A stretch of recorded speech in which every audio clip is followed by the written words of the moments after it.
Hi everyone, Dominic Esposito, the drill instructor. Welcome to another night of the clinic. Thanks to our sponsors, all of you fans and friends. And tonight we're going to really get a little bit more serious. Okay, last week I was all pumped up and excited because we unboxed Charlie Bond's new brake rack and it was really exciting and fun. But I want to get more specific with you tonight because some of the questions I'm getting are, I like to brake from the side. And how can I use the brake rack from the side? And also, can you be a little more serious? Give me some real do's and don'ts tips in helping my brake shot. So here it comes. So right from the beginning, let me give you this answer. Yes, you can definitely manipulate the brake rack so that braking from the side gives you all the positions, and you can actually adjust it so whether you really like to be 1, 2, maybe even 3 balls off the side, you can make a slight movement with this and it's going to work out perfectly.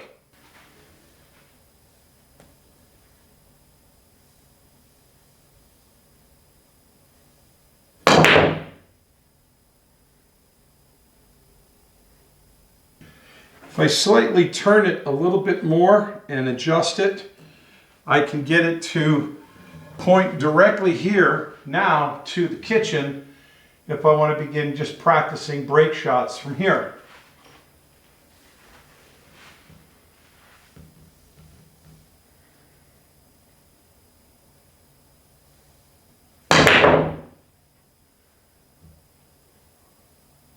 One of the questions I'm asked often is, do you always have to use a brake cue? Can you actually brake with your playing cue? The answer to this is that when you use your brake cue, you're usually trying to do a power brake. When you use your playing cue, we're trying to use more of a controlled brake. And speed is relevant. Now, you know my speed system, up to 10 speed zones on the table, starting from this position here, 1, 2, 3, 4. So 4 speed is your lag, then 5, 6, 7, 8, it's like twice up and down the table, 9, 10. When you get to a 10 speed, basically you're at 19 miles an hour, you really shouldn't use your playing cue. So a lot of people don't have real powerful brakes. Believe me, 19 miles an hour really is a lot of speed. But if you have a much slower brake, it is really always to your advantage to use your playing cue to brake and control the brake. So when you test your speed zones, you can determine whether or not you really need to be braking with a braking cue. Otherwise, you're going to break your playing cue, and you don't want to do that. One of the first questions I'm asked is, where do you hit the cue ball when you brake? How do you do that? Half a tip above center. It's going to allow that cue ball to have enough inertia to hit the head ball, pull back, and settle down. And it's going to settle down right within this range, which is where you want to be once the table's opened. Next question I hear is, how hard should I be braking? I can't brake as hard as these strong people, and you don't necessarily need to. What's more important than just a powerful brake is a controlled brake. So the most important thing we need to do is dial in the speed that we're capable of fully controlling the brake. Here's what I mean. From this position here, if I shoot in and I get the cue ball to stop, obviously that was a perfectly straight brake shot. But now we need to dial up the speed. Once you begin to pick up the speed more and more and more, and you can still keep that cue ball within the center zone of the table, you want to begin to learn what that speed is that you can control. And you want to keep it in control. So from here, and when we get to full speed, we want to be able to get the control, but we need to build up that speed first. And a half a tip above center is always going to give us this kind of reaction. Now, as you turn the brake rack to the direction that you want to aim from, but keep in mind, point number 2, every table has a sweet spot that changes every day for each player. And it's based on a lot of different conditions, from the balls are clean, the table has not been cleaned, the air, the moisture in the air, or whatever the case may be, the dryness. And so you really need to know if the table you're going to be playing on quickly take it to the ends, take it to the kitchen corners, take it near the center, and see maybe what the reaction is. But no matter what the sweet spot is on the table, if you don't have a really great aim, start slow until you can build up to your full speed. Until you can do that, you're not going to be able to know what the sweet spot on any table is, because you're never really going to get that reality to happen for you.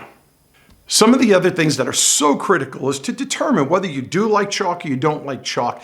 As I suggested, I like a nice little flat tip on the top because I don't want a lot of action on the cue ball unless I'm creating that action. And most of the time when I want to create action on the cue ball, I'm going to be breaking with my playing cue because I'm not going to have such a hard break that I need to be sure I'm using my juggernaut head break tip and whatever the case may be. You just have to make sure you're using the right equipment to get the result from the shot that you're looking for. Other things that are really critical to be paying attention to is be certain that you have good balance, making certain that when you're actually in the break stroke, at the point of contact, you're vertical.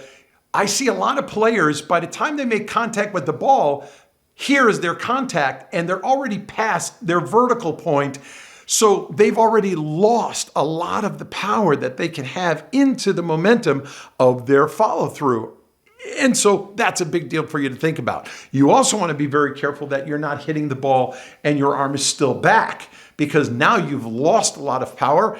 And in either case, when you're hitting the ball too far up or from too far back, you're also potentially oversteering or understeering the actual line of the cue. I've seen this happen so many times with players, and especially those who like to have wrist bending. Some people have suggested that the brack rake's a little expensive and right now they can't afford to get it. What else can I do? Here's a really great aiming tip to help with building up from the slow shot to your full speed shot. Just set up right from the corner point from 2 diamonds up and 1 diamond in, and set the cue ball at the middle of the table and shoot a half a tip above center.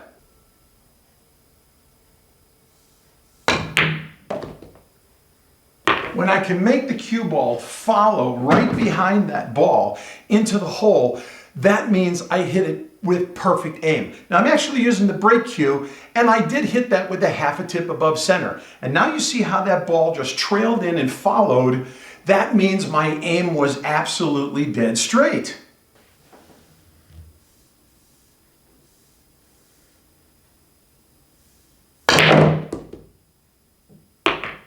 Okay, so that's already a pretty good break shot. That's about 80% of my break speed. Now that you're still controlling it from this distance, now we're going to begin to just add distance. Once again, you may have to slow it down, and then eventually you accelerate it until you're in full position and shooting with full speed. Now, incrementally, as I'm moving the cue ball back till I finally get to the position I want to be in, this position here is a lot like people who like breaking from the side rail. This is why I'm using this position for aiming. Use your breaking or your playing cue if you're going to use slower speeds, and then ultimately your break cue with your high speeds. Now I'm using my playing cue now because it's going to be a slower speed. And I want to be able to see that my shot is absolutely accurate and dead straight. It's half a tip above center. That would be exactly the break stroke. But even at slow speed, I can see my aim. So without your break rack to get the cue ball popping back to the center, at least you have a way of determining that your aim, you're actually hitting a little left of the head ball or a little right of the head ball. And a lot of times you have no idea how to adjust that because you can't see it. Slow down, slow it down, and watch and see incrementally what's happening with your alignment in your stroke.